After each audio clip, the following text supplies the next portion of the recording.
Ma'am Dana, simulan ko lang po ito, no? Ito pong sinasabi ni Commissioner Viado, yung pong 7 tauhan ninyo na sinasabi daw po na iniimbestigahan dahil sa umano'y pakakasangkot doon sa human trafficking ng 200 Pilipino na napadpad nga sa Myanmar at ang iba po'y na-rescue.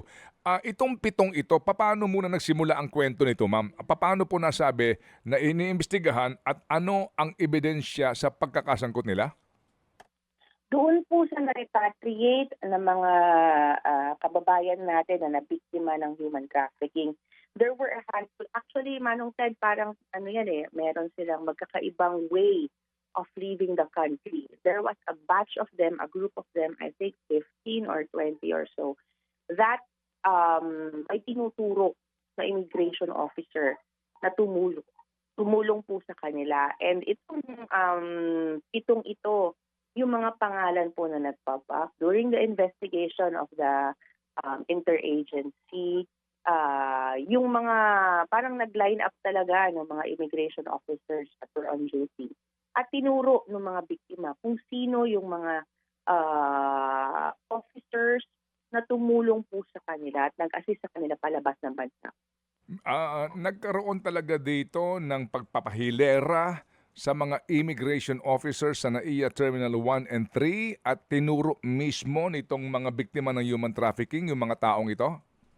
Larawan po Picture. nila ang Okay. yes, ang kinuha po ng tiyakan for that. Okay, so mga pictures tinuro. Ma'am, ito ho ay mga immigration officers sa counter mismo ng immigration?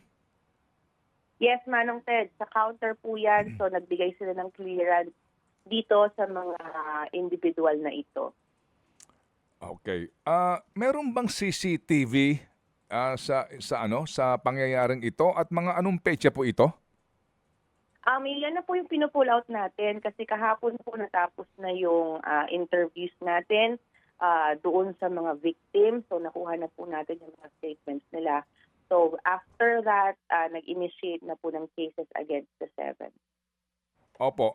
So far po, mga kailan po ito nangyari, ma'am?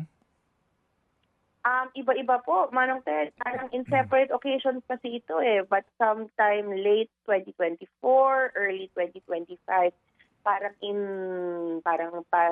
small batches umaalis po. But the whole group, iba-iba po yung method nila ng pag-alis. Doon sa kwento po ng mga na-repatriate kahapon na interview na po sila lahat.